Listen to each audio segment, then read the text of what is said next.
Hello friends, welcome my channel Pramila Sharma. आज आपको मैं अनंत व्रत कथा विधि बताने जा रही हूँ। व्रत वाले दिन सूर्योदय से पहले ब्रह्म मुहूर्त में उठकर अपने नित्य कर्म से निवृत्त होके फिर विद्वान आचार्य को बुलाकर भगवान का एकाग्र चित्त से पूजन करना चाहिए और श्रद्धा पूर्वक स्नान करा के भगवान को नैवेद्य अर्पण करे।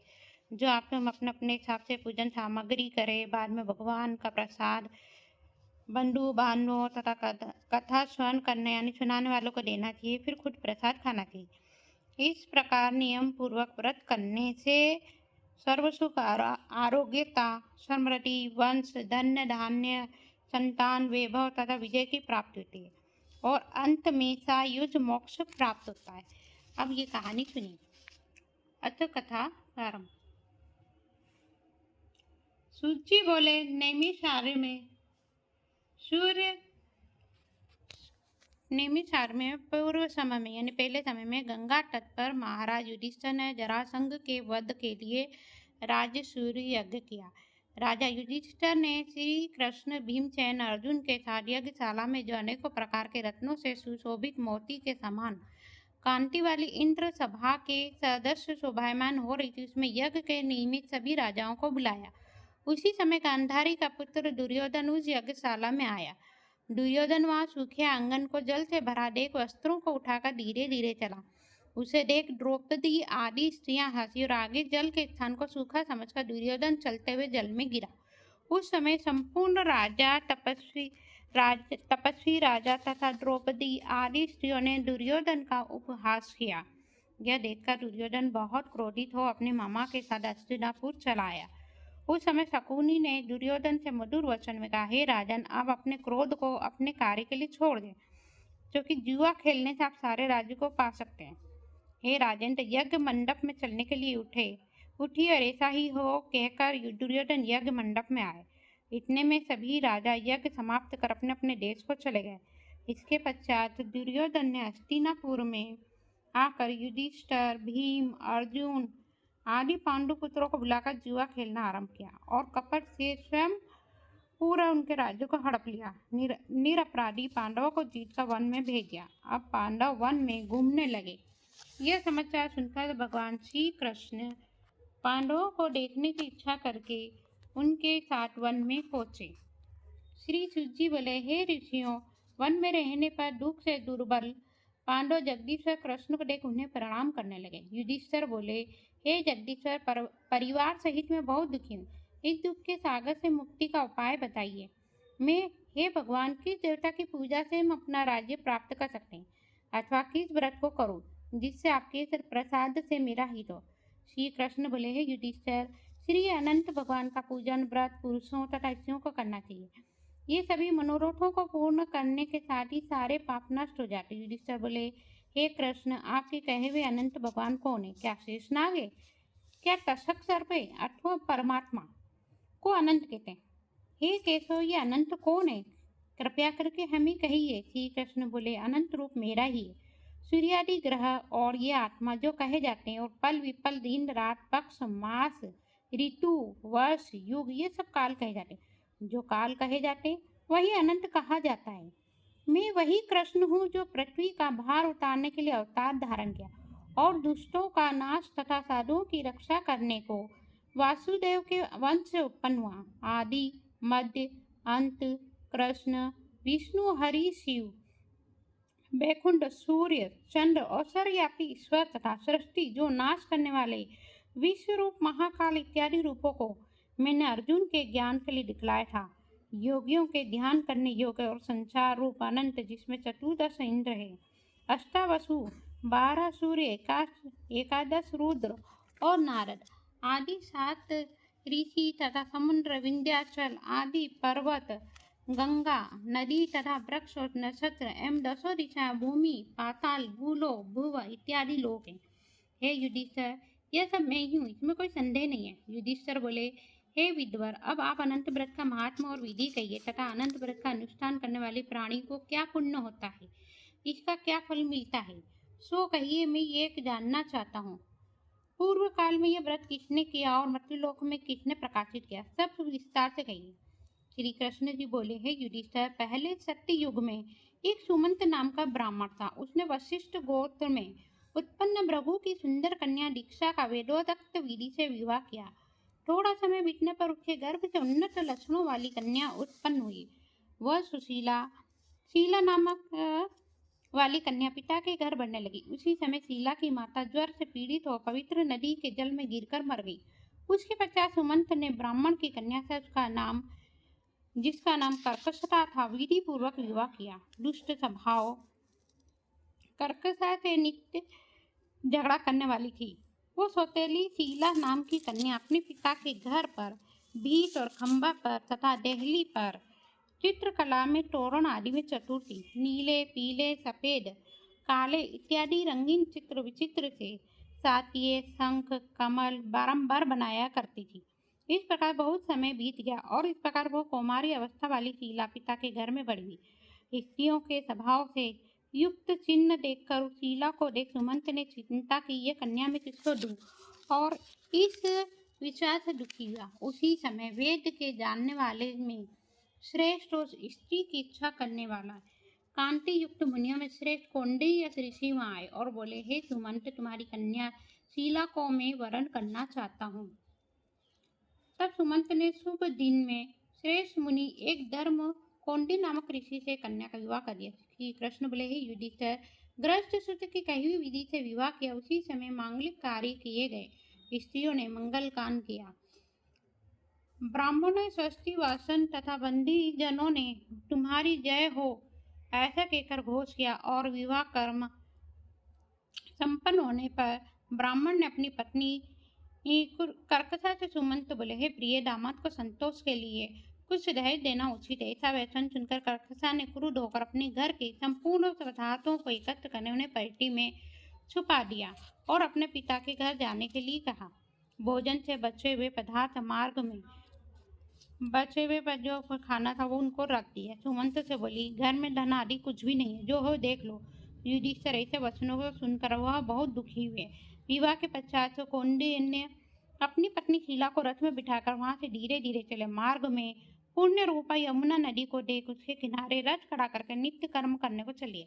दोपहर को भोजन के समय उसी यमुना तट पर उतर शीला ने लाल वस्त्र पहने हुए बहुत सी स्त्रियों को देखा, जो अनंत चतुर्दशी में भक्ति पूर्वक जनार्दन भगवान की पूजा कर रही थी।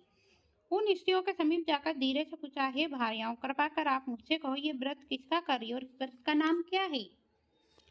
सुशीला के ऐसे वचन सुनकर सभी बोली कि शीला, इसका नाम अनंत है, व्रत है, इस व्रत में अनंत देव की पूजा की जाती। यह व्रत सुनकर शीला बोली, मैं भी करूंगी, और उसने इसका विधान क्या है, इसमें क्या होता है, इसे पूरी प्रकार की विधि जान ली। तब स्त्रियां बोली, है शीला, इसी अच्छे अन्न का एक शेर मालपुआ बनाए, जिसमें से आधा ब्राह्मणों को दे, आधा अपन आप खुद करें। करपंटा को त्याग कर शक्ति अनुसार ब्राह्मणों को दक्षिणा दे, किसी नदी के किनारे अनंत का पूजन करे, कुशा का शेष नाग बनाकर बांस की टोकरी में स्थापित करे, फिर उस शेष का आवन प्राण प्रतिष्ठा करके स्नान करावे और वेदी पर चंदन, पुष्प, धूप, दीप, बहुत प्रकार के नैवेद्य, अनेकों प्रकार के पकवानों से उनकी पूजा करे। उस शेष के आगे कुमकुम से रंगकर उसमें 14 गांठ लगाकर उस डोरे का पूजन कर पुरुष अपने दाएं हाथ में और स्त्री अपने बाएं हाथ में बांधते हैं। बांधते समय यह मंत्र पढ़े, हे वासुदेव, इस संसार रूपी सागर में डूबते हुए मेरा उद्धार करे, ऐसा श्री अनंत सूत्र उनके लिए मेरा नमस्कार है। तदंतर उस सूत्र को हाथ में बांधकर अनंत की इस कथा को सुने और संसार रूपी नारायण अनंत का ध्यान करें। ऐ शीला, इस प्रकार हमने तुमसे कहा। श्री कृष्ण बोले, युधिष्ठिर, उस शीला ने स्त्रियों के ऐसे वचन सुन आनंद को प्राप्त होकर हाथ में 14 ग्रंथि युक्त डोरा बांधकर व्रत को किया और मार्ग की अर्थ में जो भोजन दिया गया था उसमें से आधा ब्राह्मणों को खिलाया और खुद दोनों ने भोजन करके आनंद के साथ पति के साथ बैठकर अपने ससुराल चली गई।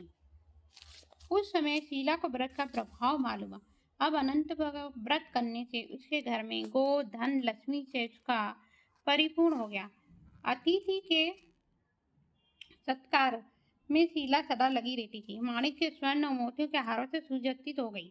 देवताओं की स्त्रियों के समान धन, पुत्र वगैरह सब उसके हाथ में हो गया और वह आनंद से रहने लगी। किसी समय उसके पति ने शीला के हाथ में अनंत का डोरा देखा और पूछा, हे शीला, इस दौरे को तूने क्या मुझे वश में करने को बांधा है? सच सच बताओ, और इससे ये किस लिए बांधा? शीला बोली, स्वामी, जिसके प्रसाद से मनुष्य इस लोक में धन आदि संपदाओं को पाते, उसी अनंत के डोरे को मैंने धारण किया है। शीला के ऐसे वचन सुनकर उसके पति ने इस ऋषि ने लक्ष्मी के मध्य से घमंड में आकर अनंत के डोरे को तोड़ डाला और बोला, ये अनंत कौन है? उस मूर्ख ने डोरे को जलती हुई आग में डाल दिया। तब हाय हाय करती हुई शीला ने अनंत सूत्र को अग्नि से निकालकर दूध में डाल दिया और इन कर्मों का फल से कौंडिन्य के सब ऐश्वर्य नष्ट हो गए। उसकी गाय को चोर चुरा लगे, आग से उसका घर जल गया, पर जो पदार्थ जिस प्रकार से आया उसी प्रकार से गया। अपने स्वजनों से कहला तथा बंधुओं से नित्य प्रति झगड़ा होने लगा। उसी अनंत के डोरे को तोड़ने से घर में दरिद्रता आ गई। भगवान बोले, हे युधिष्ठिर, उसमें से कोई मनुष्य बोलता भी नहीं था। पीड़ित शरीर से अत्यंत दुखी होकर वो बोला, हे शीले, मुझे इतना अचानक दुख क्यों हो रहा है? क्या शोक हो रहा है? ये सब धन नष्ट क्यों हो गया? कोई मुझसे बात क्यों नहीं करता? देह में नित्य प्रति पीड़ा होती। हे शीला, मुझसे क्या अपराध हुआ है और क्या करने से मेरा कल्याण होगा? पति के ऐसे वचन सुनकर शीला बोली, हे स्वामी, आपने जो अनंत के डोरे का आक्षेप किया, जो नुकसान के उसी के पाप का यह फल है। हे महाभाग, भविष्य में द्रव आदि सब होंगे, परंतु उसके लिए उपाय करो। शीला के वचन सुनकर वह दुखी होकर तपस्या करने का संकल्प लेकर वन में जा चला गया। और ऐसे जगदीश्वर अनंत का दर्शन, जिसकी प्रसन्नता से दवादी पदार्थ मिलते हैं, उनके हस्तक्षेप से सब पाप नष्ट हो जाए, ऐसे कहाँ मिलेंगे? वो इस प्रकार से ढूंढता हुआ सुख और दुख से विचार करता हुआ निर्जन वन में घूमने लगा। वहां उसने फलों से संपन्न वृक्ष को देखा जिसमें कीड़े पड़ गए। यह देख कौंडिन्य ने पुरुष से पूछा, तूने किस स्थान में अनंत देव को देखा? हे सज्जन, देखा हो तो मुझे बताओ, क्योंकि उन्हें न देखने से मेरे चित्त में बड़ा दुख हो रहा है। यह सुनकर वृक्ष ने कहा, हे कौंडिन्य, मैंने अनंत को कहीं नहीं देखा। इसे सुनकर कौंडिन्य ऋषि महादुखी होकर आगे को चले।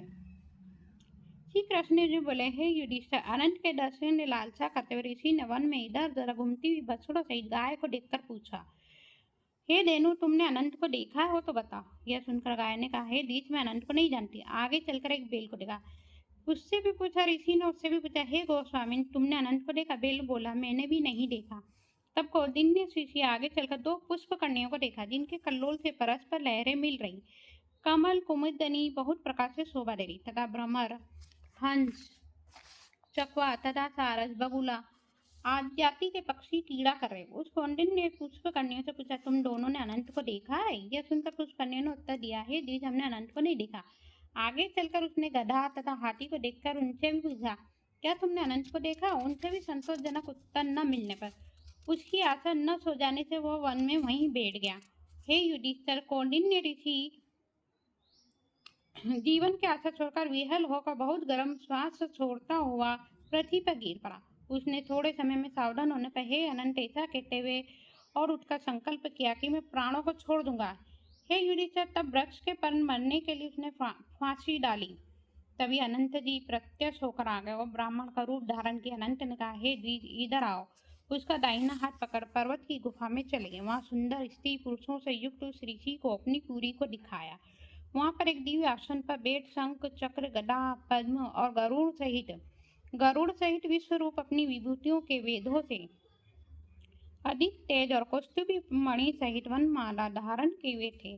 उन देवताओं के देव जो किसी से न पराजित होने वाले उस विश्व रूप को कौंडिन्य ऋषि देखकर उनकी स्तुति करने लगे। हे पुंडरीकाक्ष, मैं पापी हूँ, पाप कर्म करने वाला परम पापात्मा हूँ। मैं पाप से उत्पन्न हूँ, आप मेरी रक्षा करें, मेरे पापों को हरे। हे जगदीश, आज मेरा जीवन तथा जन्म दोनों धन्य है। तुम्हारे चरण कमलों पर मेरा मस्तक भ्रमर के समान स्पर्श कर रहा है। हे कौंडिन्य ऋषि के वचन सुनकर अनंत देव मधुर वाणी से बोले, हे कौंडिन्य, तुम निर्भय होकर अपने मन की बात मुझसे कहो। तब कौंडिन्य बोले, मैंने अपनी संपत्ति के घमंड में आकर अनंत का डोरा तोड़कर उसकी निंदा की, जिससे मेरी सब संपदा नष्ट हो गई। सज्जनों से नित्य झगड़ा होता है, मुझसे कोई भी बात नहीं करता है। महादुखी होकर मैं तुम्हारे दर्शनों के लिए आया हूँ। अनंत भगवान की कृपा से दया पूर्वक आपने मुझे दर्शन दिया। मैंने जो पाप किया उसका शांति का उपाय बतलाइए। श्री कृष्ण बोले, हे युधिष्ठिर, भक्ति से संतुष्ट होकर अनंत देव क्या न देवे। अनंत भगवान बोले, हे कौंडिन्य, विलंब मत कर, तू अपने घर को जा और चतुर्दश यानी 14 साल तक भक्तिपूर्वक अनंत व्रत कर। तू सब पापों से छुटकर सिद्धि को प्राप्त होगा। तेरे पुत्र पौत्र होंगे तथा सुखों का उपभोग करेगा। अंत समय में मेरा स्मरण होगा और पीछे निसंदेह अमर पद को प्राप्त होगा। संपूर्ण लोगों के उपचार के लिए मैं तुमको और भी वर देता हूँ। संपूर्ण विधि से इस व्रत की कथा करने वाला और शीला के समान इस अनंत का व्रत करने वाला इस व्रत के प्रभाव से जल्दी ही सब पापों से छुटकर परम गति को प्राप्त करेगा। हे कौंडिन्य, तू जिस मार्ग से यहाँ आया है उसी मार्ग से अपने घर को जा। तब कौंडिन्य बोला, हे स्वामी, मैं वन में घूमते हुए एक आश्चर्य देखा, वो आपसे पूछता हूँ, कृपा कर आप उत्तर बताइए। आम का वृक्ष, गाय, बेल, कमल आदि से शोभायमान पुष्पकर्णी, गधा और हाथी, हे देव, ये सब कौन है? आप इन सूत्रों का वृत्तांत मुझसे कहिए।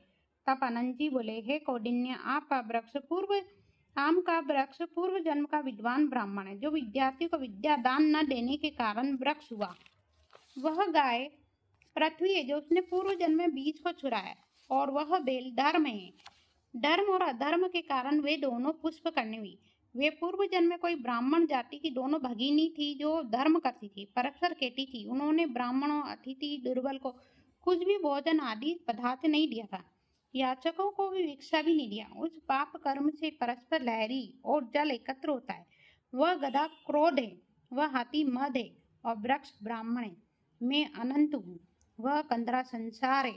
इस तरह कहकर अनंत जी अंतर ध्यान हो गए। यह चरित्र कौंडिन्य ऋषि ने 14 वर्ष अनंत व्रत किया। अनंत के कहे अनुसार सुख भोग कर अंत में अनंत का स्मरण कर अनंतपुर को गया। हे युधिष्ठिर, इस प्रकार तुम भी कथा सुनो और 14 व्रत अनंत व्रत करो। जैसे कौंडिन्य ने अनंत देव के कहे अनुसार फल प्राप्त किया, वैसे तू भी संपूर्ण मनोरथों को प्राप्त करेगा। आख्यान सहित व्रत करने से एक ही साल में मनोरथ पूर्ण होकर फल प्राप्त होता है। हे युधिष्ठिर, यह व्रत मैंने आपको सुनाया। इस व्रत के करने से मनुष्य सब पापों से छूट जाता है, इसमें संशय नहीं है। जो कथा सुनते हैं वे पापों से छूटकर अनंत लोक को प्राप्त करते हैं। हे कुरुकुलोद्धव, जो कोई शुद्ध चित्त वाले मनुष्य संसार सागर में सुख पूर्वक विहार करना चाहते हैं, वे त्रिभुवन के स्वामी अनंत भगवान का पूजन करके दाहिने हाथ में सुंदर अनंत देव 14 घंटी वाला डोरा बांधते हैं। वो बोलो सत्य श्री नारायण भगवान की जय। दोस्तों, ये थी अनंत चतुर्दशी व्रत कथा। जय श्री नमो नारायण।